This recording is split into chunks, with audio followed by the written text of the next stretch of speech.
Bonsoir, bienvenue sur la Voix de Morgane. J'espère que vous allez bien et que vous ne souffrez pas trop de la chaleur. Alors peut-être que vous écouterez ça en hiver et que ça vous fera rire.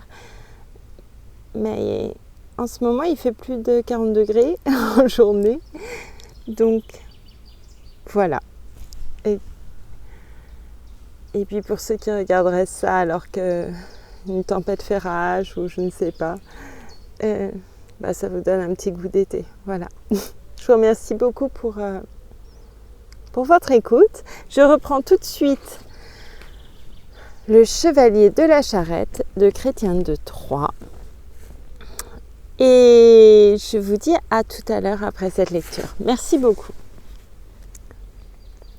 La jeune femme est prompte à se remettre en selle, en emportant avec elle le peigne. Et lui, il trouve son bonheur et sa joie dans les cheveux qu'il serre sur son cœur. Une forêt succède aux champs, devant eux. Ils suivent une allée, mais la voie finit par se rétrécir. Il leur faut avancer l'un derrière l'autre, car il serait absolument impossible d'y conduire 2 chevaux de front. La jeune femme, devant son hôte, chemine tout droit très rapidement. Et comme la voie se resserrait encore, il voit venir un chevalier. Aussitôt la demoiselle, d'aussi loin qu'elle l'a vu, l'a reconnu et elle a dit « Monseigneur le chevalier, voyez-vous cet homme qui vient à notre rencontre tout en armes et prêt à la bataille ?» Il croit pouvoir sans faute m'emmener sur l'heure avec lui, sans résistance aucune. Je sais bien qu'il a cette pensée, car il m'aime, et c'est folie de sa part. En personne ou par des messagers, voilà très longtemps qu'il me prie, mais mon amour lui est refusé. Pour rien au monde, je ne pourrais l'aimer. Dieu m'est témoin, je préférerais mourir plutôt que de l'aimer en aucune façon. Je sais bien qu'il est en ce moment au plus fort du bonheur et de la joie, comme s'il m'avait déjà tout entière à lui. Mais il est temps que je voie ce que vous allez faire. Il est temps qu'on puisse juger de votre vaillance. Il est temps de prouver devant moi que vous saurez me protéger. Soyez capable de me défendre, et je dirai sans avoir à mentir que vous êtes un brave et que grande est votre valeur. Allez toujours, lui répond-il. Et ces mots ont le même sens que s'il avait dit « Peu m'importe tout ce que vous m'avez dit, car toutes vos craintes sont vaines. » Tandis qu'ils parlent ainsi, vers eux se dirige sans lenteur le chevalier qui venait seul. Il se portait au grand galop à leur rencontre. S'il trouve bon de se hâter, c'est qu'il ne pense pas le faire en vain. Quelle chance est la sienne, se dit-il, de voir celle qu'il aime le plus au monde. Aussitôt qu'il s'approche d'elle, il la salue avec les mots du cœur en disant « Que la personne la plus désirée, à qui je dois si peu de joie et tant de douleur, soit la bienvenue, d'où qu'elle vienne. » Ce serait une faute si elle se montrait envers lui avare de paroles au point de ne pas lui rendre au moins des lèvres son salut. Mais le chevalier attache une valeur extrême à ce salut de la jeune femme qui n'en a pas pour autant la bouche salie et à qui il n'en a rien coûté. Et s'il avait à cette heure remporté les honneurs de la joute à un tournoi, il n'en aurait pas eu plus de fierté. Il n'en aurait pas conquis à ses yeux autant d'honneur, autant de gloire. Il s'en estime d'autant plus. Aussi l'attrape-t-il par la reine du frein. « C'est à moi de vous emmener, dit-il. J'ai fait une belle traversée. En droite ligne, je suis aujourd'hui arrivé à bon port.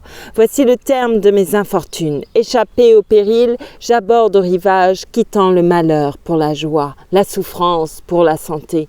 Me voici exaucé dans tous mes vœux quand je trouve une si belle occasion de vous emmener avec moi sur le champ sans encourir de honte. » « C'est beaucoup de bruit pour rien, répond-elle, car je suis sous la protection de ce chevalier. Il vous protège mal, en vérité, je vous emmène, séance tenante. Il aurait avalé un muid de sel, je le crois, ce chevalier, avant d'oser vous disputer à moi. Je ne pense pas connaître d'homme sur qui je ne puisse vous conquérir. Et puisque je vous trouve ici sans autre contrainte, même s'il lui en coûte, et qu'il lui déplaise, je vous emmènerai sous ses propres yeux.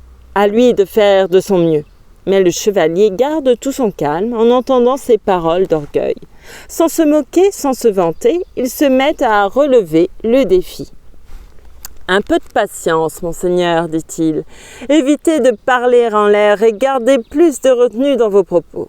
Vous ne rentrerez dans vos droits que dès lors que vous en aurez sur elle. C'est sous ma protection, vous l'apprendrez, que cette jeune femme est venue ici. Lâchez-la, vous l'avez trop retenue. Elle n'a pour l'instant rien à craindre de vous. L'autre dit consentir à être brûlé vif plutôt que de renoncer à l'emmener. Et lui de répondre « Ce serait une lâcheté si je vous laissais l'emmener. Je préférerais me battre, sachez-le. Mais si nous voulions combattre comme il faut, nous ne le pourrions dans ce chemin même avec de la peine. Gagnons plutôt une large voie, une prairie ou bien une lande. » L'autre répond qu'il ne demande pas mieux, ajoutant « Oui, je suis du même avis. Sur ce point, vous aurez raison, le chemin est par trop étroit. Mon cheval y est déjà si serré qu'avant qu'il puisse faire demi-tour, je crains de lui briser la cuisse. » C'est alors à grand-peine qu'il parvient à se retourner, mais il le fait sans blesser son cheval et lui-même n'a aucun mal à déplorer. « Je suis vraiment très contrarié, dit-il, à l'idée que notre rencontre n'ait pas eu lieu sur une large place et devant des gens, car j'aurais aimé qu'on pût voir qui de nous deux serait le meilleur. Mais venez donc, allons chercher l'endroit.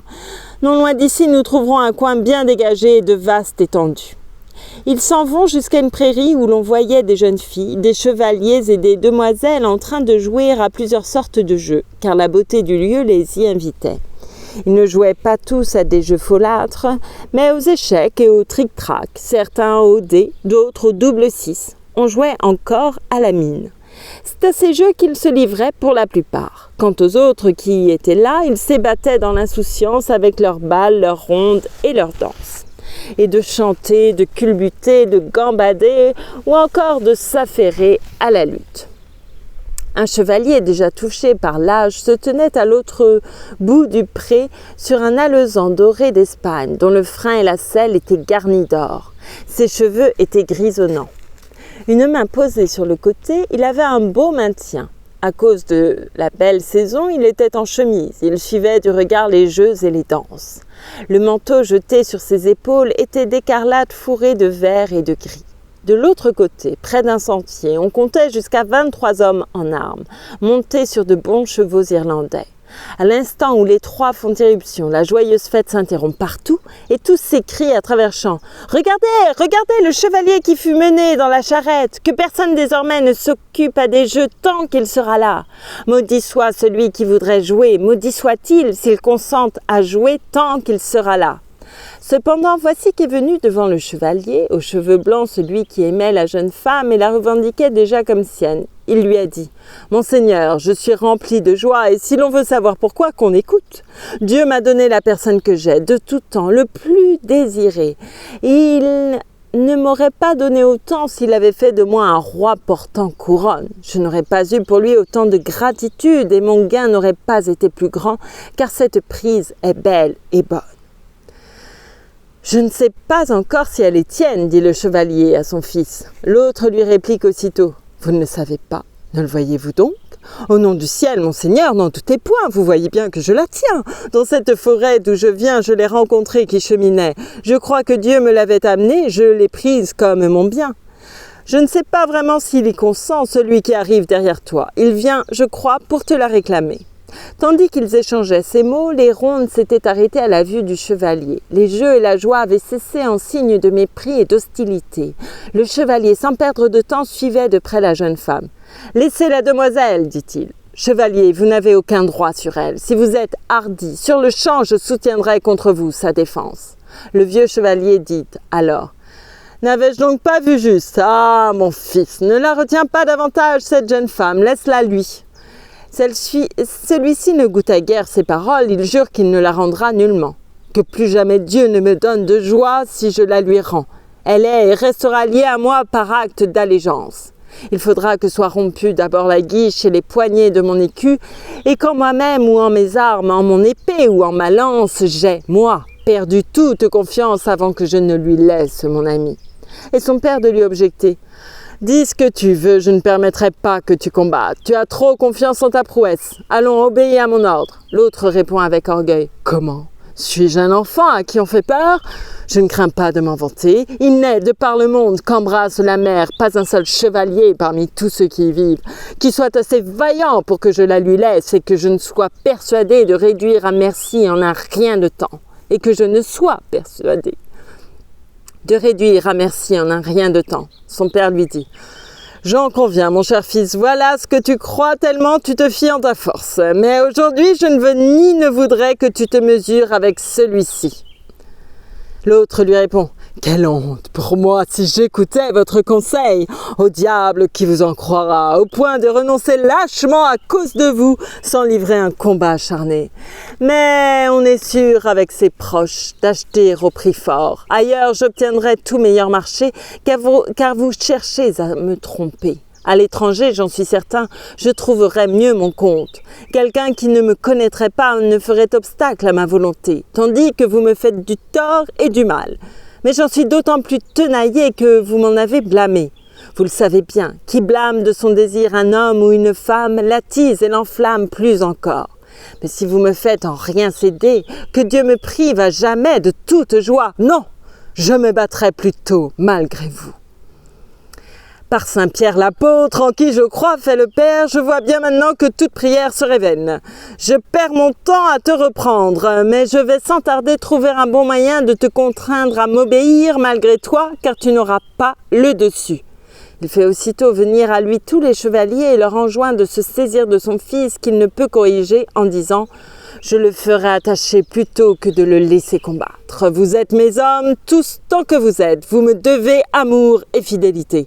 Au nom de tout ce que vous tenez de moi, je vous en donne l'ordre et je vous le demande. » Il perd la raison, me semble-t-il, et se laisse emporter par l'orgueil quand il contredit ma volonté. Ils se disent prêts à le saisir. Une fois qu'ils le tiendront bien, il aura perdu l'envie de se battre et il lui faudra malgré lui rendre la jeune femme. Alors, tous ensemble, ils s'emparent de lui en le prenant au bras et au cou. « Eh bien, ne vois-tu pas maintenant ta folie ?» dit le père. « Reconnais la vérité. Tu n'as plus les moyens ni la force d'engager le combat ni la joute, même s'il doit t'en coûter, même si cela t'irrite et te pèse.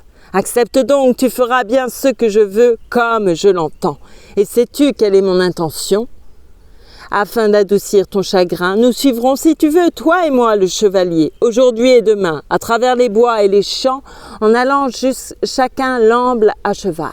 Nous pourrions bien, sous peu, le trouver tel, dans son caractère et son attitude, que je te laisserai te mesurer à lui et le combattre à ton gré. » L'autre, alors, a accepté, mais à contre-cœur, contraint et forcé. Ainsi, faute d'obtenir mieux, il lui a dit que, pour lui, il accepterait de prendre patience, pourvu qu'ils se mettent tous deux à le suivre. Quand ils virent cette aventure un peu partout dans la prairie, les gens se sont tous mis à dire « Vous avez vu ? Celui qui était dans la charrette a gagné aujourd'hui l'honneur d'emmener avec lui, sans que notre maître s'y oppose, l'ami du fils de notre Seigneur. Il faut bien, en vérité, disons-le, qu'il pense qu'il y a du bon en lui puisqu'il la lui laisse emmener. 1000 fois au diable qui, pour le reste du jour, laissera le jeu à cause de lui. Retournons à nos jeux. » Ils reprennent alors leurs jeux, leurs rondes et leurs danses. Le chevalier part aussitôt sans demeurer dans la prairie, mais la jeune femme ne reste pas derrière lui, sans qu'il l'emmène. Tous deux s'en vont, en jambes pressées. Le fils et son père les suivent de loin à travers le pré qu'on avait fauché. Ils ont chevauché jusqu'à l'heure de nonne et découvrent dans un lieu vraiment très beau une église avec, à côté du chœur, un cimetière enclos de murs. Ce n'était pas agir en ignorant ou en insensé que d'entrer dans l'église, comme le fit le chevalier, à pied, afin de prier Dieu. La demoiselle eut soin de bien tenir son cheval en attendant son retour. Comme il avait fini sa prière et qu'il revenait sur ses pas, survient à sa rencontre, juste en face de lui, un très vieux moine. En l'abordant, il lui demande avec humilité de lui dire ce qu'il y avait là, derrière les murs, car il ne le savait. L'autre répond qu'il y avait un cimetière. Il lui a dit « Menez-moi jusque-là et que Dieu vous protège. »« Volontiers, monseigneur. » Et il l'emmène. Le chevalier entre dans le cimetière derrière le moine et y voit les plus belles tombes qu'on pourrait trouver d'ici jusqu'à la Dombe et de là jusqu'à Pampelune. Et sur chacune étaient gravées des lettres qui disaient les noms de ceux qui reposeraient dans ces tombes. Lui-même se mit alors à lire d'affilée les noms, et il trouva, ici reposera Gauvin, ici Louis et ici Yvain. Après ces 3 noms, il en a lu bien d'autres, qui étaient tous ceux de chevaliers d'élite, parmi les meilleurs et les plus glorieux et de ce pays et d'ailleurs. Entre les autres tombes, il en trouve une, en marbre, qui semble récente, les surpassant toutes en richesse et en beauté. Le chevalier appelle le moine. « Les tombes que voici, demande-t-il, à quoi servent-elles » L'autre lui répond. « Vous avez vu les inscriptions. Si vous les avez comprises, vous savez bien ce qu'elles disent et ce que les tombes signifient. » « Et la plus grande qui est là, dites-moi à quoi elle sert ?» Et l'ermite lui répond « Je vais bien vous le dire. C'est un sépulcre qui a surpassé tous ceux qui furent jamais faits. D'une telle richesse, ni d'une œuvre aussi parfaite, jamais il ne fut donné d'en voir ni à moi, ni à personne.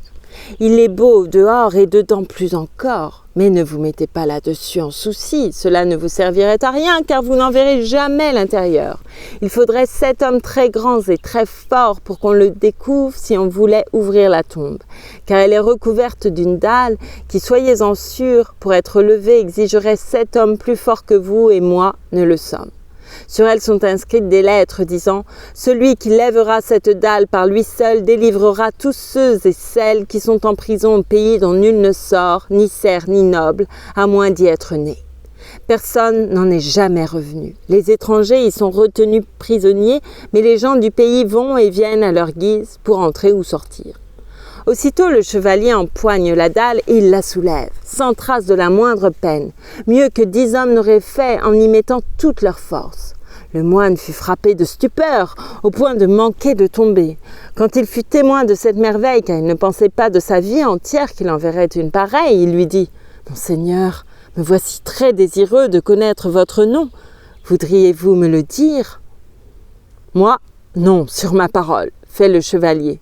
« Je le regrette vraiment, fait-il, mais si vous me le disiez, ce serait un geste de grande courtoisie et vous en auriez peut-être grand profit.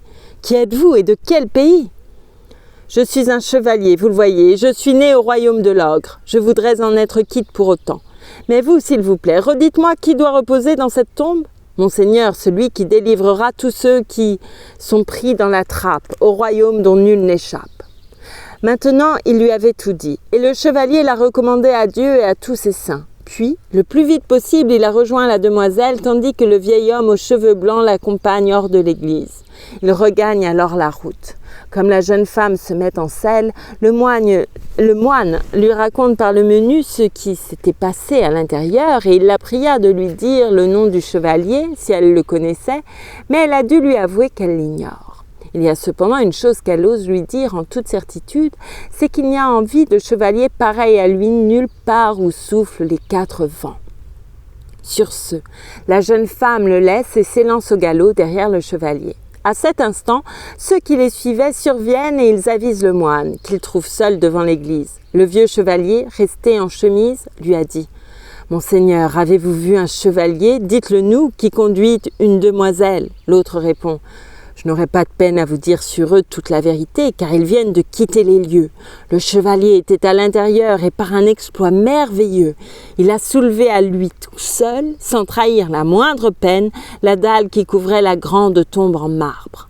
Il va au secours de la reine et il ne fait pas de doute qu'il la sauvera et avec elle tout le reste du peuple. Vous le savez bien, vous aussi, pour avoir très souvent lu les lettres gravées sur la pierre. Jamais, en vérité, ne vint au monde et ne se mit en selle un homme de la valeur de ce chevalier. Le père dit alors à son fils « Que t'en semble, mon fils ? N'est-il donc pas de grande vaillance l'auteur d'un tel exploit ? Tu sais bien maintenant lequel avait tort, tu sais si c'était toi ou moi. Je ne voudrais pas pour la ville d'Amiens que tu aies eu à le combattre. Tu t'es pourtant bien débattu avant qu'on puisse t'en détourner. Nous n'avons plus qu'à revenir, car ce serait une pure folie que de les suivre plus avant. » Il lui répond « J'en suis d'accord. Les suivre en effet ne nous servirait à rien. Puisque vous le voulez, faisons demi-tour. » C'était la sagesse même que de retourner.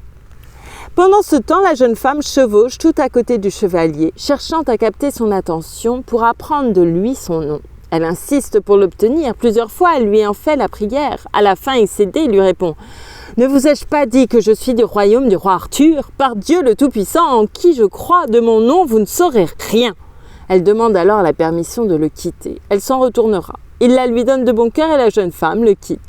Jusqu'à une heure très tardive, il a chevauché sans compagnie. Après vêpres, à l'heure des complis, comme il continuait sa route, il vit un chevalier qui revenait du bois où il avait chassé. Il approchait, aume lacé, sur un grand cheval de chasse gris clair avec sa venaison chargée ainsi que Dieu l'en avait gratifié. L'arrière-vassal rapidement se porte à la rencontre du chevalier et lui offre l'hospitalité. « Monseigneur, dit-il, il fera bientôt nuit, il est temps désormais de trouver un gîte, il serait raisonnable de le faire. Je possède une demeure près d'ici et je vous y conduirai. Jamais personne ne vous reçut mieux que je vais m'efforcer de le faire. Si vous acceptez, j'en serai très heureux. »« J'en suis moi-même très heureux, répond-il. » L'arrière-vassal aussitôt envoie son fils en avant pour rendre la maison accueillante et hâter les préparatifs du repas. Le jeune homme, sans prendre de répit, exécute à l'instant son ordre avec plaisir et dans la joie. Il s'en va à toute allure. Les autres, qui ne se sentent pas pressés, ont continué derrière leur chemin jusqu'à ce qu'ils soient arrivés au logis. L'arrière-vassal avait pour femme une dame aux belles manières et il avait 5 fils qu'il chérissait. 3 étaient des jeunes gens encore, les 2 autres, chevaliers, et il avait aussi 2 filles, gracieuses et belles, qui étaient d'âge nubile. Ils n'étaient pas nés dans ce pays, mais ils y étaient enfermés et ils y vivaient en captivité depuis bien longtemps. Ils étaient nés dans le royaume de l'ogre. L'arrière-vassal a amené le chevalier chez lui dans la cour. La dame accourt à leur rencontre, ses fils et ses filles bondissent et s'offrent tous à le servir. Ils le saluent, ils l'aident à descendre. Ce n'est pas leur seigneur qui retient beaucoup l'attention des sœurs ni des 5 frères. Tous savaient bien que leur père voulait les voir agir ainsi. Ils entourent le chevalier d'égard et lui font fête. Quand ils l'eurent désarmé, l'une des 2 filles de son hôte l'a revêtu de son propre manteau qu'elle attache à son cou après l'avoir ôté du sien. S'il fut bien traité au souper, ai-je besoin de le dire, mais quand le repas eut pris fin, sachez qu'on n'hésita plus à aborder bon nombre de sujets. En tout premier, l'arrière-vassal chercha à savoir de son hôte qui il était et de quel pays, mais sans lui demander son nom. Il répond tout de suite « Je suis du royaume de l'ogre. Jamais encore je n'avais été dans ce pays. » Et quand l'arrière-vassal l'entend, il est saisi d'une étrange inquiétude, ainsi que sa femme et tous ses enfants.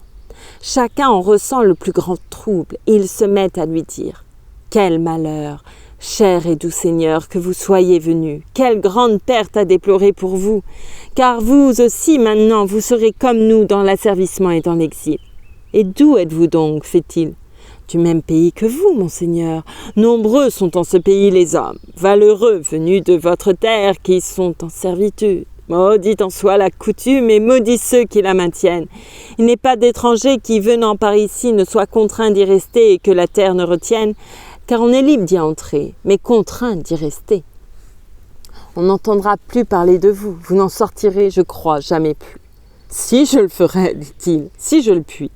L'arrière-vassal reprend alors. Comment ? Croyez-vous pouvoir sortir d'ici ? Oui, si c'est la volonté de Dieu, j'y mettrai quant à moi toutes mes forces. Alors tous les autres sortiraient également, sans aucune peur et librement, car il suffit qu'il y en ait un qui sorte tête haute de cette prison pour que tous les autres puissent à coup sûr en sortir sans problème.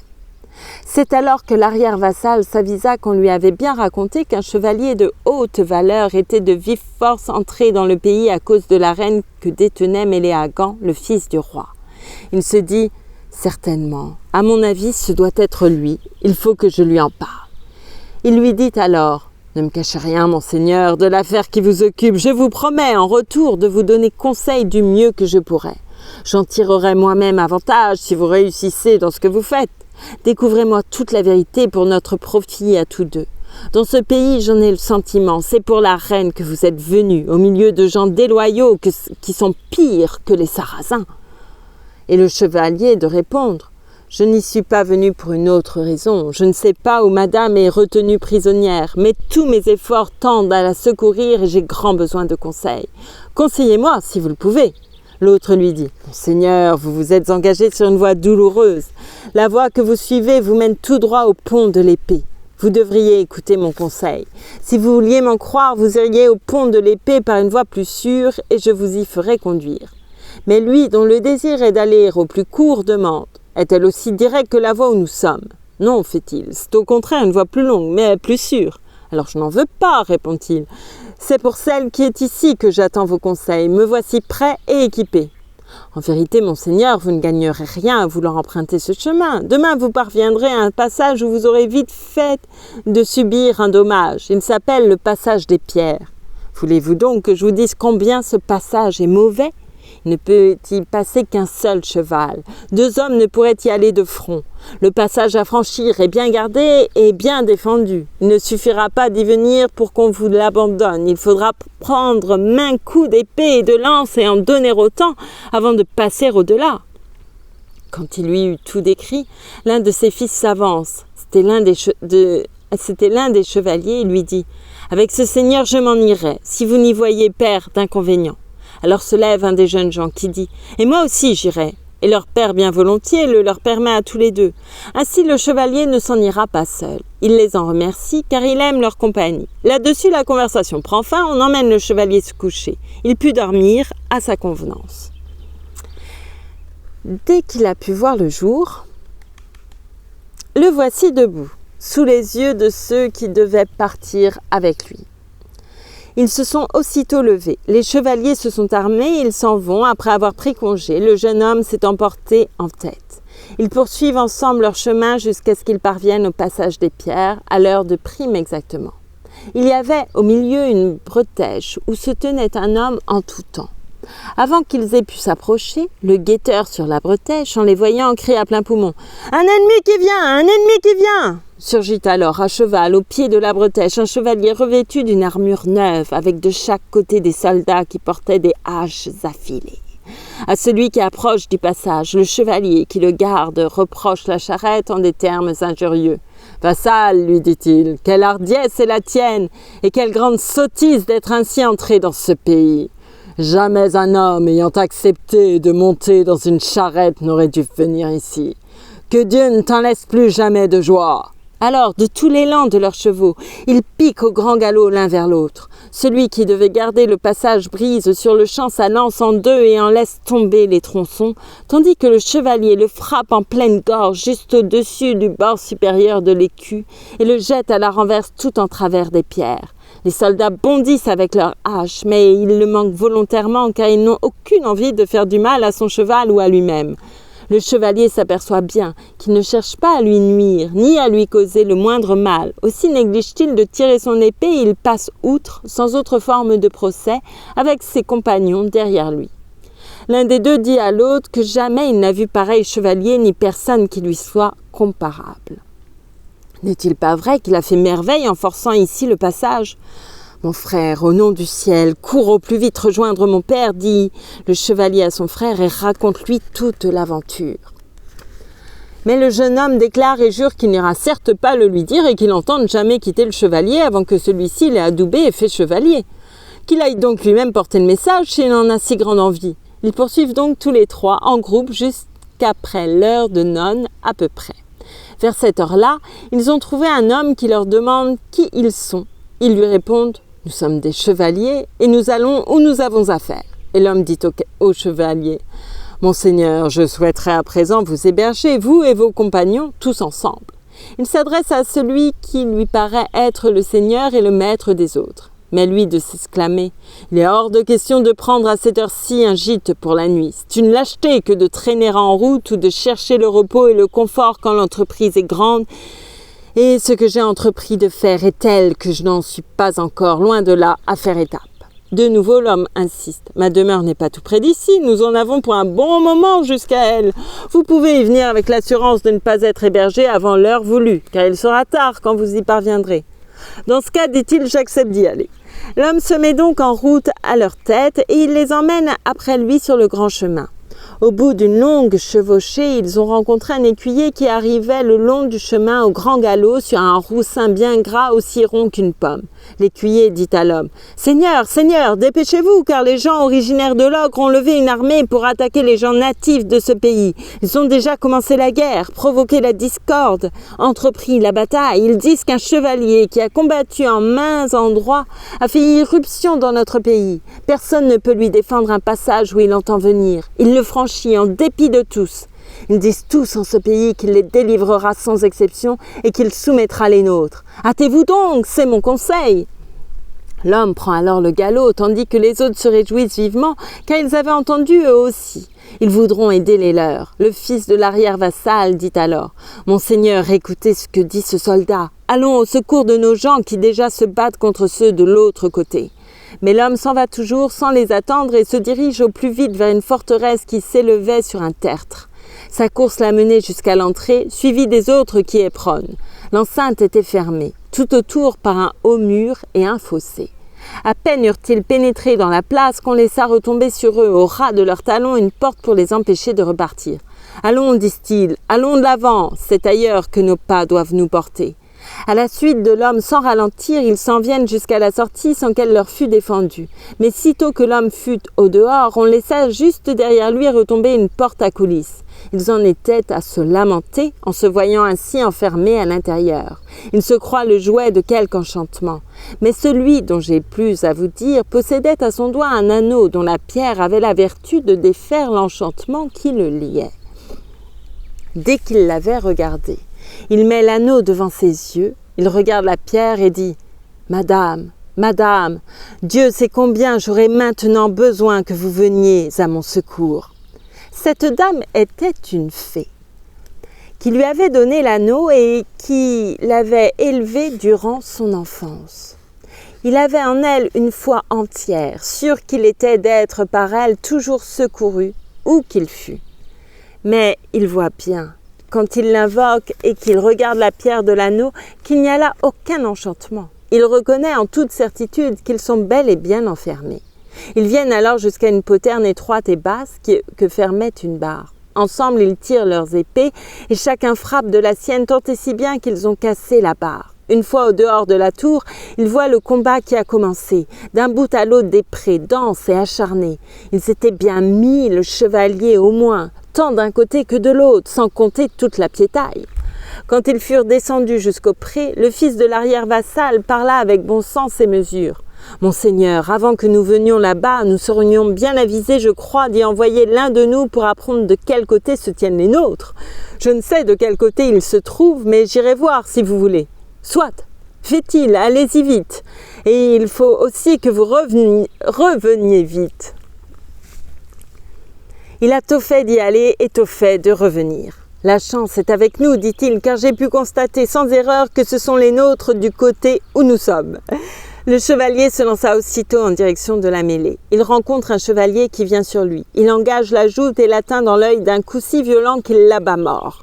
Le jeune fils met pied à terre, il s'empare du cheval et de l'armure du chevalier dont il s'arme.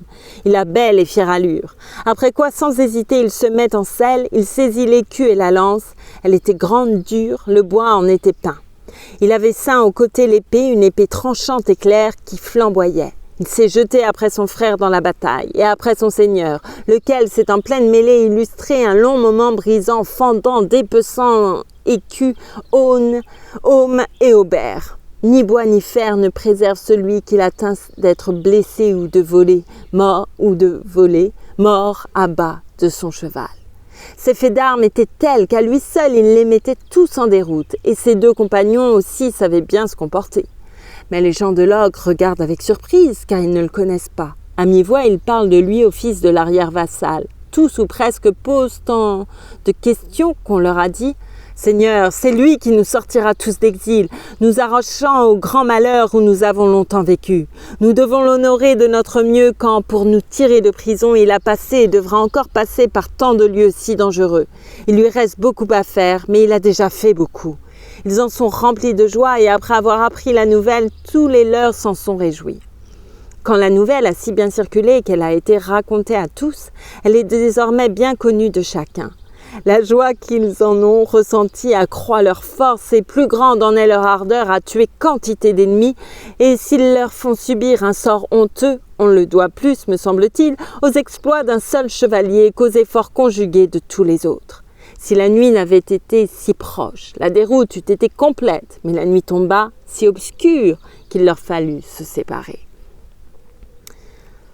Au moment du départ, tous les captifs, se bousculant pour ainsi dire, entourèrent le chevalier de tous côtés en saisissant les rênes et ils commencent à lui dire « Soyez le bienvenu, très cher seigneur » et chacun d'ajouter « Sur ma parole, monseigneur, c'est moi qui vous hébergerai. Au nom du ciel, monseigneur, ne faites pas halte ailleurs que chez moi. » Chacun répète ce que dit l'autre, car les jeunes comme les vieux, ils veulent tous l'héberger. Chacun dit « Vous serez mieux dans ma maison qu'ailleurs ». Ainsi, chacun parle pour soi et arrache le chevalier à son voisin dans son désir de l'avoir pour soi. Peu s'en faut qu'ils n'en viennent aux mains. Il leur dit que leur dispute n'est que temps perdu et que folie. Ne soyez pas aussi obstinés, fait-il. Ce n'est rendre service ni à vous ni à moi. La querelle est mauvaise entre nous. Nous devrions plutôt nous entraider. Il ne convient pas que le droit de m'héberger fasse entre vous l'objet d'un litige. Vous devez au contraire vous montrer désireux, dans l'intérêt qui est le vôtre, de m'héberger en un lieu où je sois sur le chemin direct. Chacun d'eux n'en répète pas moins. C'est dans ma maison, non, dans la mienne. Parler ainsi est mal encore, fait le chevalier. À mon avis, le plus sage d'entre vous n'est qu'un fou. Quand il entre dans la querelle que j'entends, vous devriez accroître mon avance et vous voulez m'imposer des détours. Si vous m'aviez tous l'un après l'autre rendu dans les règles tout à souhait, autant d'honneur et de service que pourrait en recevoir un homme, par tous les saints compris à Rome, je n'en saurais à aucun meilleur gré de l'acte dont j'aurais profité et que je ne fais de la seule bonne intention. Que Dieu me donne joie et santé, mais l'intention me fait tout autant plaisir que si j'avais reçu de chacun grand honneur et grand bienfait. Qu'elle soit prise en compte à la place de l'acte. Il parvient ainsi à les convaincre et à les apaiser. On le conduit sur sa route chez un chevalier aisé pour qu'il l'héberge. Tous mettent leurs efforts à le servir. Tous lui ont témoigné la plus grande joie et l'ont servi avec les plus grands égards.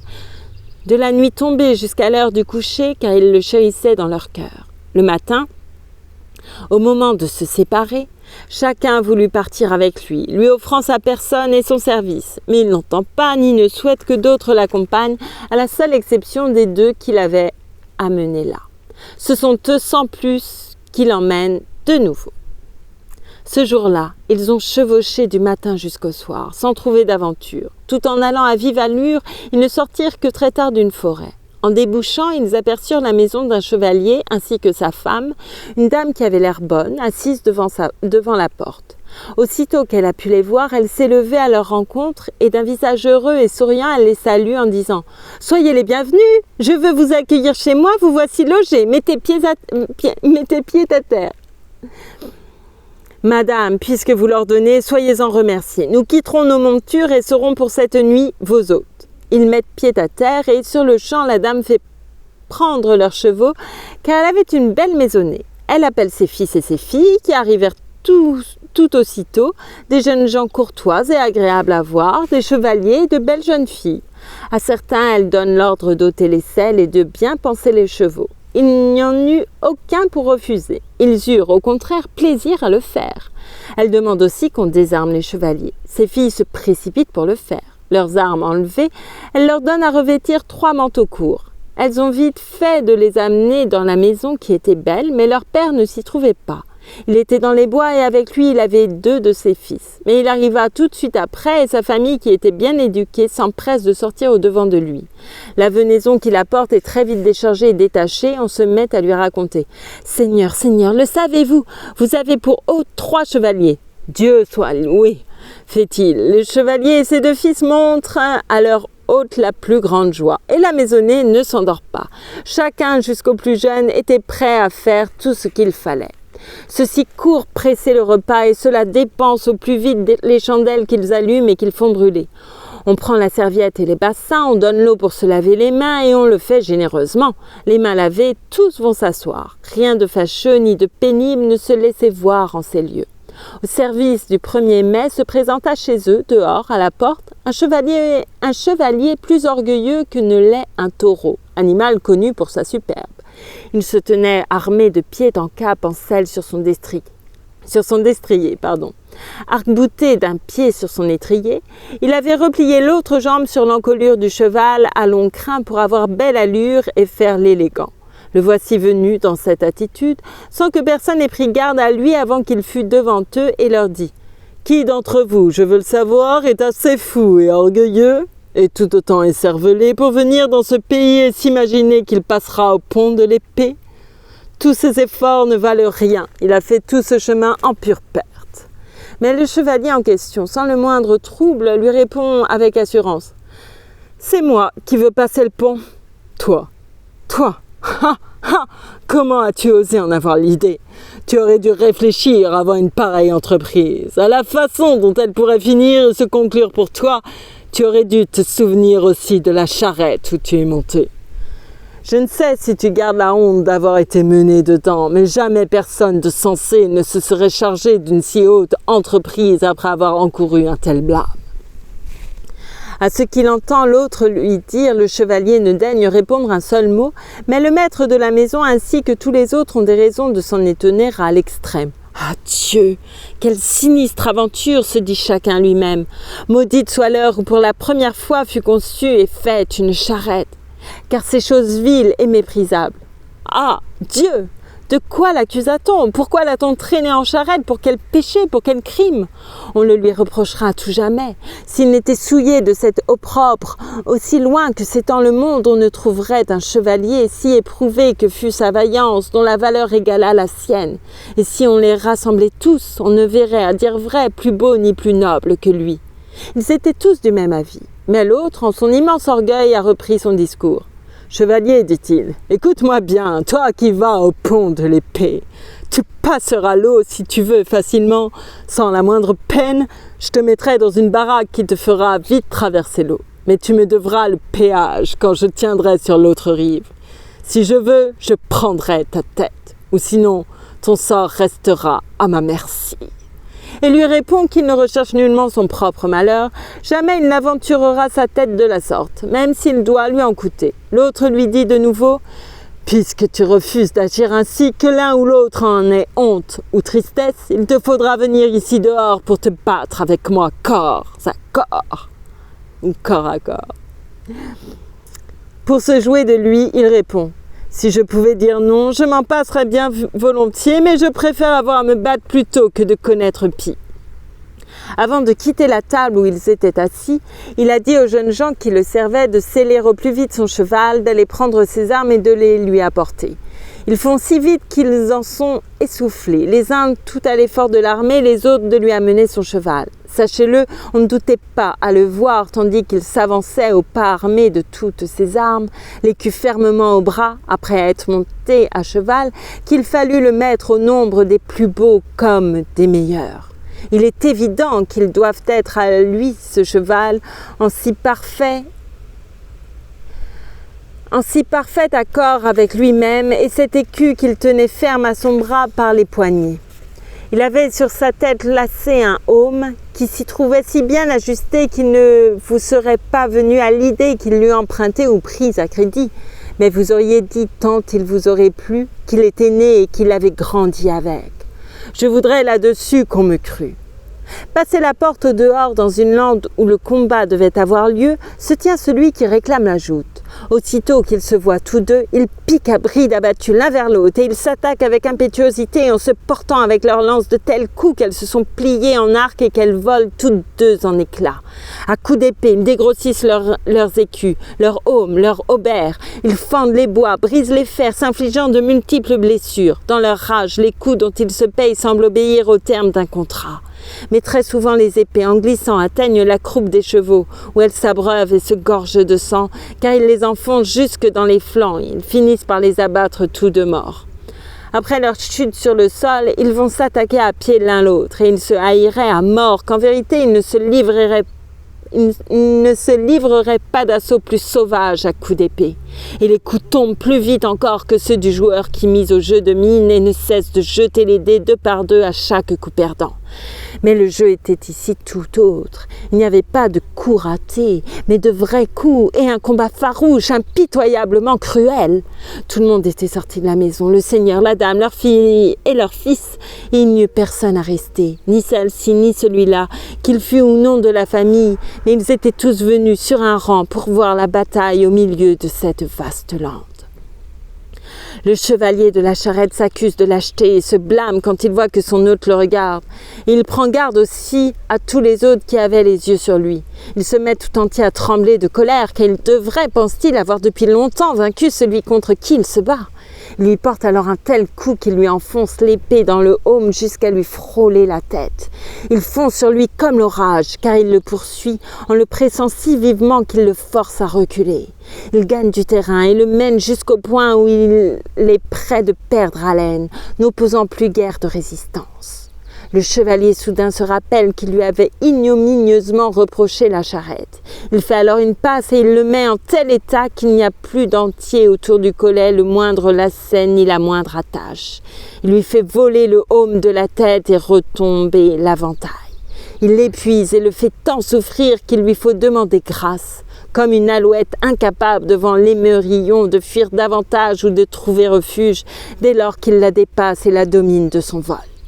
Lui de même, traînant sa honte, se met en devoir d'implorer grâce, car il n'a pas mieux à faire. Quand le chevalier l'entend crier grâce, il arrête tout à fait de frapper et lui dit « Veux-tu être épargné ?» Quelle parole sensée, fait-il. Même un fou en serait capable. Je n'ai jamais rien souhaité autant que d'être épargné maintenant. Alors, répond le chevalier, il te faudrait monter dans une charrette. Pour rien ne compterait tout ce que tu saurais me dire si tu ne montais dans la charrette, toi qui as eu la langue assez folle pour m'en faire le vil reproche. L'autre chevalier lui répond « À Dieu ne plaise que j'y monte jamais. »« Non, fait-il ? Eh bien, c'est l'heure de mourir. Monseigneur, c'est entre vos mains, mais au nom du ciel, je vous demande instamment grâce, pourvu seulement que je ne doive pas monter en charrette. J'accepte d'avance toute sentence, aussi dure soit-elle, hormis celle-là. J'aimerais mieux, je crois, être mort que d'avoir agi aussi malencontreusement. Tout ce que vous me direz d'autre, si dur que cela soit, je le ferai pour gagner enfin votre pardon. » Tandis qu'il lui demande grâce, voici venir à travers la lande, montée sur une mule fauve qui allait l'amble, une jeune fille, sans son manteau ni sa guimpe, avec un fouet à la main dont elle cinglait à grands coups la mule. Jamais cheval au grand galop n'aurait, à vrai dire, couru si vite que la mule ne fût à l'amble aller plus vite encore.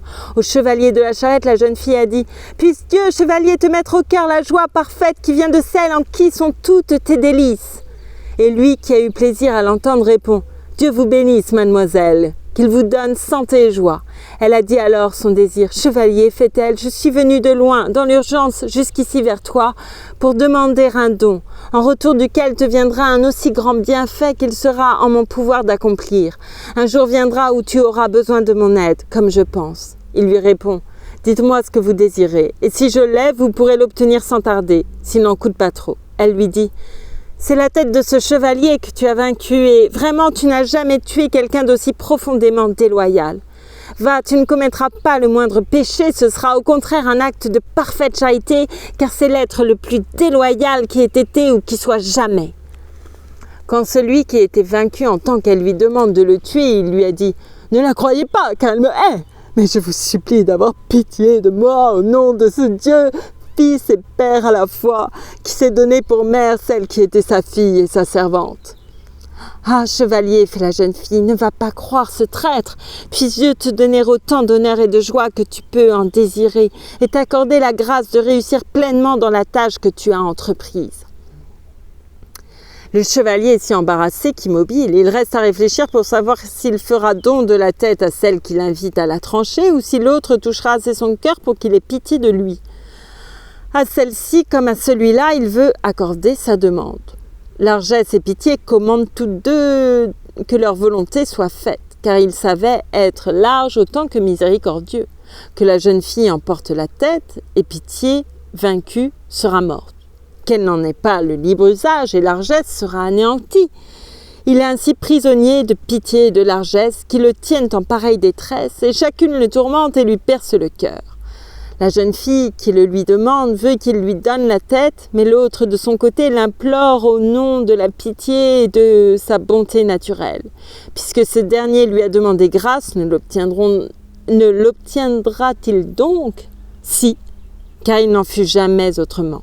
Quand celui qui l'avait vaincu, s'agit-il de son propre ennemi, en était réduit à crier grâce, jamais encore il ne lui était arrivé de lui refuser sa pitié. La première fois, mais au-delà qu'il n'y songea pas. Il ne la refusera donc pas à celui qui le supplie avec insistance, puisqu'il en a ainsi la coutume. Et celle qui réclame la tête, l'aura-t-elle? Oui, s'il peut. Chevalier, fait-il, il te faut encore une fois combattre contre moi. Voici la grâce que je t'accorde. Si tu es décidé à défendre ta tête, je te laisserai reprendre ton aume et t'armer de nouveau, tout à loisir, de pied en cap, du mieux que tu pourras. Mais sache que tu n'échapperas pas à la mort si j'ai une nouvelle fois la victoire. » L'autre répond Je ne demande pas mieux, et je n'invoque pas d'autre grâce. Je te laisse en outre un bel avantage, fait-il, celui de me battre avec toi sans jamais bouger d'ici même où je suis. L'autre s'équipe et il se rue au combat qui reprend avec fureur. Mais le chevalier eut, la fois d'après, plus de facilité à le vaincre qu'il n'en avait eu premièrement. La jeune fille vivement lui crie « Ne l'épargne surtout pas, chevalier, quoi qu'il puisse te dire. Lui, c'est certain, ne t'aurait pas épargné s'il avait déjà eu l'occasion de te vaincre une fois. Tu peux être sûr, si tu le crois, qu'il te tendra un nouveau piège. Tranche la tête au plus déloyal qu'ait connu l'Empire ou le royaume et donne-la-moi, noble chevalier. Et tu as une bonne raison de le faire, car le jour viendra, je crois, où je saurai bien t'en récompenser. Mais lui, s'il peut, il te trompera une autre fois par ses discours. » L'autre qui voit sa mort approcher lui demande grâce à hauts cris, mais ces cris ne lui servent à rien, ni aucune chose qu'il puisse lui dire, car il le tire à lui par le aume dont il rompt tous les lacets et fait tomber de sa tête l'aventail et la coiffe qui brillaient. L'autre redouble ses cris « Pitié, pour Dieu, pitié, vassal !» Mais il répond « Dieu est mon âme, jamais je n'aurai pitié de toi après t'avoir déjà donné un premier répit. » « Ah, dit-il, vous feriez un péché si vous écoutiez mon ennemi en me tuant de la sorte. » Mais celle qui désire sa mort de son côté l'exhorte à lui couper la tête sur le champ et à ne plus lui faire confiance. Il frappe et la tête vole au milieu de la lande. Le corps s'écroule, la jeune fille en est très satisfaite. Le chevalier saisit la tête par la tresse et la tend à celle qui en est remplie de joie et qui dit « Que ton cœur reçoive autant de joie de celle qu'il voudrait le plus au monde que j'en éprouve au fond du mien en cet instant, face à l'objet de toute ma haine.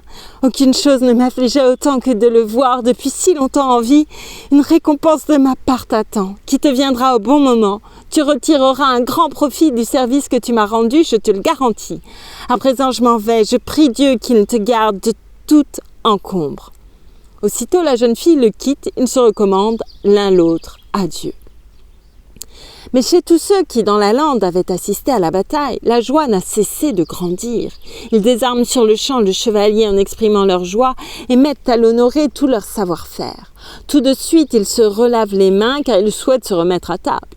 Les voici bien plus gais qu'à l'ordinaire et le repas se poursuit très joyeusement. Quand ils eurent pris tout leur temps pour manger, l'arrière-vassal a dit à son hôte, qui était assis tout à côté de lui, « Monseigneur, voilà longtemps que nous sommes venus ici du royaume de l'ogre où nous sommes nés.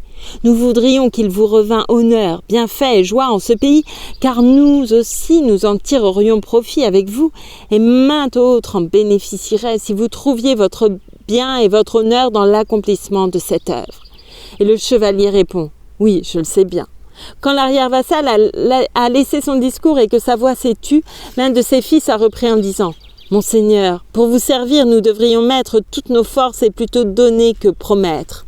Notre aide vous serait d'un grand secours et nous ne devrions pas attendre que vous nous l'ayez demandé. Monseigneur, n'ayez pas d'inquiétude pour votre cheval s'il est mort, car il ne manque pas ici de chevaux vigoureux.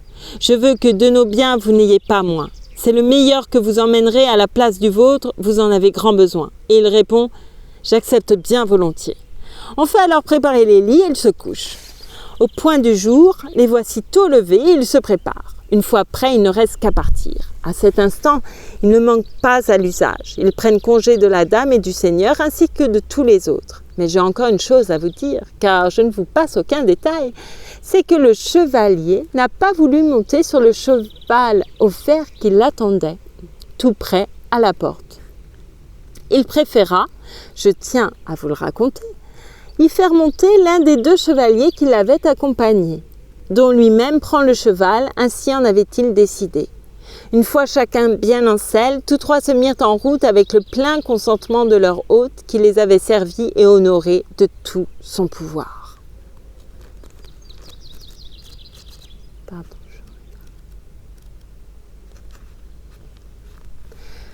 Ils suivent ainsi leur droit chemin jusqu'à l'heure où décline le jour et parviennent au pont de l'épée bien après none à l'approche des Vêpres.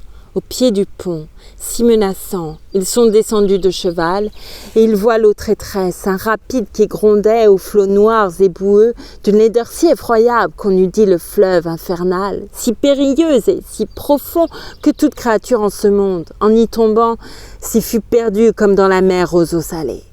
Et le pont jeté en travers ne ressemblait à aucun autre. On en vit On n'en verra jamais de tels. Il n'y eut jamais, si vous voulez la vérité, de si funestes ponts, de si funestes planches.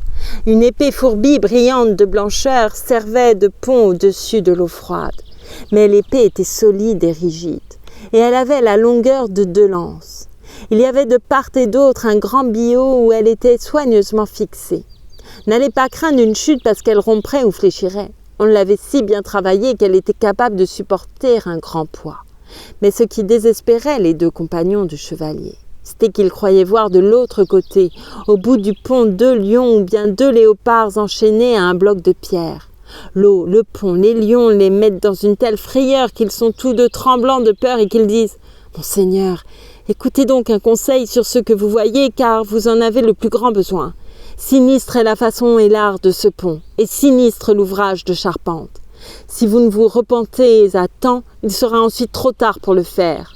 Dans bien des cas semblables, il faut d'abord bien réfléchir. Admettons que vous soyez passé, ce qui n'a aucune chance d'arriver. Pas plus qu'on ne pourrait retenir les vents et leur interdire de souffler ou arrêter les oiseaux de chanter et leur en faire désormais défense. Pas plus qu'on ne pourrait retourner dans le ventre de sa mère et renaître, chose tout à fait impossible. Pas plus qu'on ne pourrait vider la mer. Eh bien, comment alors imaginer que les 2 lions furieux qui sont enchaînés là-bas ne vous tuent, ne sucent le sang de vos veines, ne mangent votre chair et enfin ne rongent vos os? Quelle audace est la mienne, rien que d'oser les regarder. Si vous ne prenez garde à vous-même, ils vous tueront, sachez-le. Ils auront tôt fait de vous briser et de vous arracher tous les membres, incapables, comme ils sont, de pitié. Ayez donc plutôt pitié de vous-même et restez avec nous. Ce serait pécher contre vous-même que de vous mettre consciemment en un péril de mort aussi certain. » Mais il leur répond en riant. « Ah, Seigneur, soyez remerciés de tant vous inquiéter pour moi. Cela témoigne d'une noble amitié. Je sais bien qu'en aucune manière vous ne voudriez qu'il m'arrivât malheur, mais j'ai foi en Dieu, en qui je crois. En tout lieu, il saura me protéger. Ce pont ni cette eau ne me font peur, pas plus que le sol ferme où je suis. Oui, je veux courir l'aventure de le franchir et m'y préparer. Plutôt mourir que de retourner. » Ils ne savent plus que lui dire, mais tous 2 saisis de pitié répandent larmes et soupirs. Quant à lui, pour traverser le gouffre, du mieux qu'il peut, il s'apprête. Il fait une chose étrange et merveilleuse. Il désarme ses pieds et ses mains. Il n'en sortira pas indemne ni tout à fait valide s'il parvient de l'autre côté. Il s'est tenu fermement sur l'épée, plus affilée qu'une faux, à main nue et tout déchaussé, car il n'avait gardé aux pieds souliers chausses ni en peigne. Il ne s'est guère inquiété de s'entailler les mains et les pieds. Il aimait mieux se mutiler que tomber du pont et nager dans cette eau d'où plus jamais il ne sortirait. En grande souffrance, il passe au-delà comme il le voulait, dans les plus grands tourments. Il se blesse aux mains, aux genoux et aux pieds, mais amour, qui tout au long le guide, lui verse un baume et tout entier le guérit. Il lui était doux de souffrir. S'aidant des mains, des pieds et des genoux, il gagne enfin l'autre côté. Alors lui reviennent à la mémoire les 2 lions qu'il croyait y avoir vus quand il était sur l'autre bord. Il est attentif à regarder. Rien. Pas même un lézard ou quoi que ce soit qui lui fasse du mal. Il porte la main devant ses yeux, regarde son anneau et tient la preuve en ne trouvant plus aucun des 2 lions qu'il croyait y avoir aperçus qu'il a été trompé par un enchantement, car il n'y avait chose qui vive.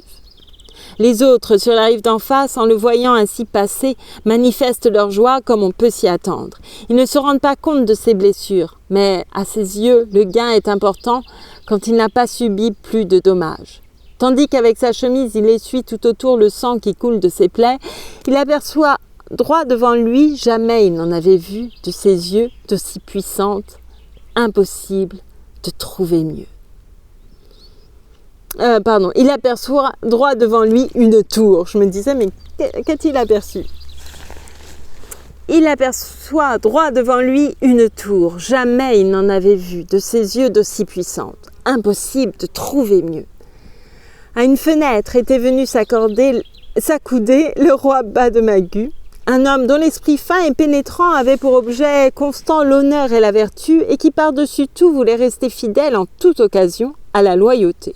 Et son fils, qui toujours faisait de toutes ses forces tout le contraire, car il lui plaisait d'être déloyal et jamais il ne se lassait de commettre des infamies, des trahisons et des cruautés, s'était accoudé près de lui. Depuis là-haut, ils avaient vu le chevalier passer le pont à grand effort dans la souffrance. Sous le coup de la colère, Méléagant a changé de couleur. Il sait que désormais on lui disputera la reine, mais il était si vaillant chevalier qu'il ne craignait aucun homme, si redoutable et si fort qu'il fût. Il n'y aurait eu de meilleur chevalier s'il n'avait été traître à ce point, mais il avait un cœur de pierre, sans nulle douceur ni pitié. Ce qui rend le roi très heureux attristait infiniment son fils. Le roi savait avec certitude que l'homme qui avait franchi le pont était bien le meilleur de tous. Nul n'en aurait jamais eu l'audace s'il avait logé au fond de son cœur lâcheté, qui couvre les siens de honte plus vite que prouesse n'honore les bons. Prouesse aurait-elle moins de pouvoir que lâcheté et paresse ? C'est ainsi sans le moindre doute. Il est plus facile de faire le mal que le bien. J'aurais beaucoup à vous dire sur l'une et l'autre, mais ce serait m'attarder. J'en viens donc à autre chose et je retourne à ma matière. Écoutez donc par quel discours le roi fait la leçon à son fils. « Mon fils, dit-il, le hasard a voulu que nous venions, toi et moi, nous accouder à cette fenêtre. Nous en voici récompensés. Devant nous s'est offert le spectacle de la plus haute hardiesse qu'on ait même jamais pu concevoir. Reconnais que tu ne peux en vouloir à l'auteur d'un exploit si merveilleux. Fais donc convenablement la paix avec lui et rends-lui sans plus la reine. Tu ne gagneras rien dans la querelle, tout au contraire, tu risques d'y perdre beaucoup. N'hésite pas à te montrer sage et courtois. Envoie-lui donc la reine avant qu'il soit en ta présence. Accorde-lui chez toi dans ce pays l'honneur de lui donner avant qu'il le demande ce qu'il est venu chercher. Car tu ne le sais que trop bien. Il est à la recherche de la reine Guenièvre. Évite de passer pour entêté, pour fou et pour orgueilleux. Si cet homme se retrouve seul sur ta terre, tu dois lui faire compagnie, car un homme d'honneur doit attirer à lui tout homme d'honneur et le traiter avec respect et affabilité. Il ne doit pas le tenir loin de lui. Qui honore autrui, s'honore soi-même. Apprends que l'honneur sera pour toi si tu rends service et honneur à cet homme qui est sans réserve le meilleur chevalier du monde. L'autre répond « Dieu me damne, s'il n'en existe pas d'aussi bon ou de meilleur. » Son père a eu tort de l'oublier, car il ne s'estime pas de moindre valeur. Il lui dit « Mains jointes et pieds joints, voulez-vous peut-être que je devienne son vassal et que je tienne de lui ma terre ? Oui, par Dieu, plutôt devenir son vassal que de lui rendre la reine. Ah, Dieu me garde de la lui rendre d'une telle façon. Eh bien non, je ne la rendrai pas, je la disputerai par les armes à tous ceux qui seront assez fous pour oser venir la chercher. » Alors une fois de plus le roi lui dit « Mon fils, tu agirais avec courtoisie si tu cessais de t'obstiner. Calme-toi, je t'en prie, c'est mon conseil. Tu sais très bien que le chevalier aura de la gloire s'il conquiert la reine en te livrant bataille.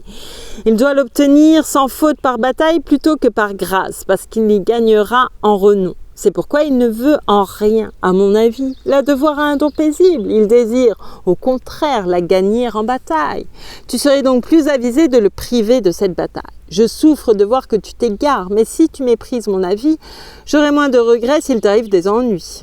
Et il pourrait vite t'arriver malheur, car le chevalier n'a lieu de craindre personne, toi seul excepté. Du côté de mes hommes comme de moi-même, je lui garantis une trêve. Je n'ai jamais commis de déloyauté ni la moindre trahison et je ne vais pas commencer pour toi ni pour aucun autre. Je ne veux pas te leurrer, je suis décidé à promettre au chevalier que tout ce dont il aura besoin en fait d'armes et de cheval, il l'aura. Puisqu'il est si hardiment parvenu jusqu'ici, il sera sous ma sauvegarde à l'encontre de tout homme, excepté de toi seul. Et je tiens à te faire savoir que s'il trouve contre toi défense, il n'a personne d'autre à craindre. J'ai tout loisir pour l'heure de vous écouter, fait Méléagant, et de me taire. Vous êtes libre de dire ce qu'il vous plaira, mais peu m'importe toutes vos paroles. Je n'ai rien d'un saint homme plein de pitié et de charité, et je ne cherche pas tant d'honneur que de lui donner celle que j'aime le plus.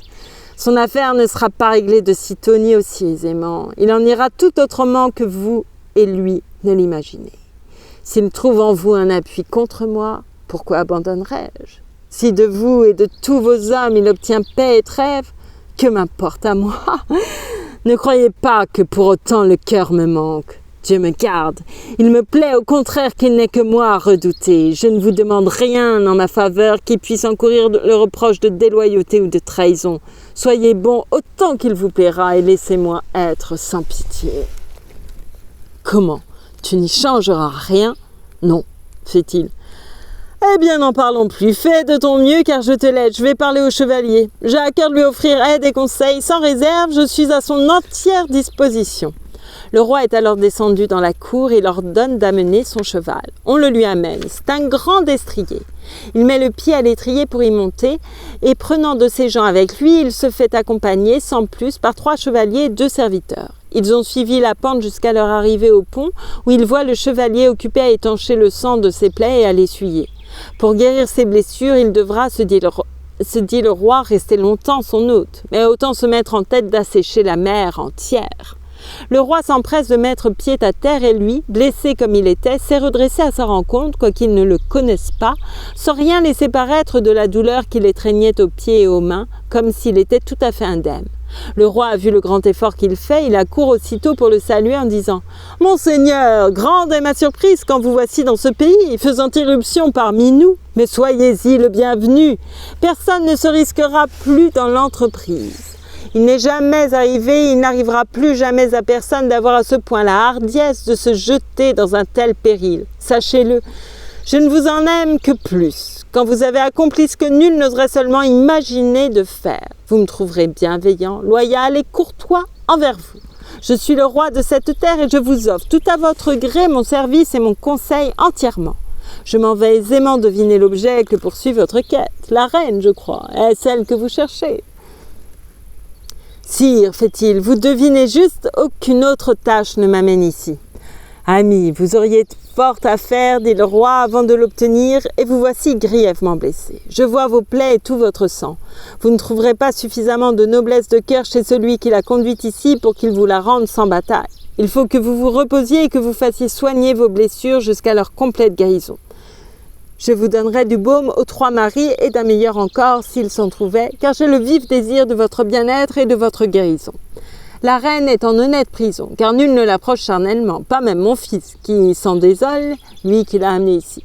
On n'a jamais vu personne enrager comme il le fait, à en perdre la raison. Mais mon cœur vous affectionne, et j'aurai plaisir, Dieu est mon âme, à vous donner tout ce qui vous manque. Si bonnes que soient les armes de mon fils, qui m'en voudra pour ce don, les vôtres le seront tout autant, et vous aurez le cheval qu'il vous faut. De plus, je vous prends sous ma protection contre tous les autres, n'en déplaise à personne. Ne craignez rien de qui que ce soit, exception faite de celui qui a amené la reine ici. Jamais on n'a menacé quelqu'un d'autre comme je l'ai menacé, un peu plus et je le chassais de ce pays dans ma colère quand il refuse de vous la rendre. Il est pourtant mon fils, mais ne vous inquiétez pas, si en se battant il n'a pas sur vous la victoire, jamais il ne pourra contre ma volonté vous nuire si peu que ce soit. Sire, fait-il, soyez-en remerciés, mais je suis en train de perdre et de gaspiller mon temps et je ne veux ni le gaspiller ni le perdre. Je ne souffre de rien, je ne ressens la gêne d'aucune blessure.